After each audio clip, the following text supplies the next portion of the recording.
Hey, let's make some homemade ice cream, shall we? A baby-friendly one, of course.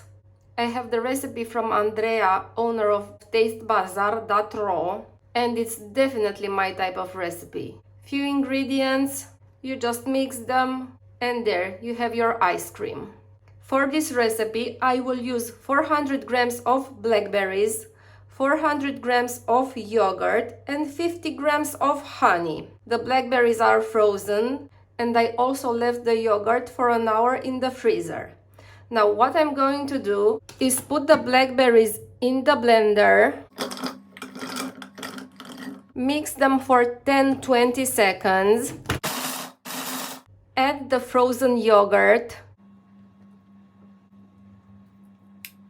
the honey too, and mix for another 20-30 seconds. Put everything in a casserole that goes in the freezer and leave it for 3-4 hours. Time's up. Let's enjoy our ice cream.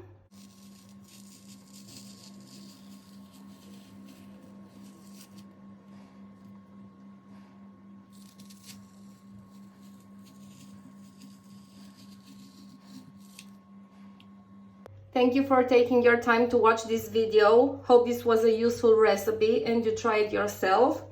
Don't forget to subscribe to my YouTube channel and visit tastebazaar.ro. Take care, bye!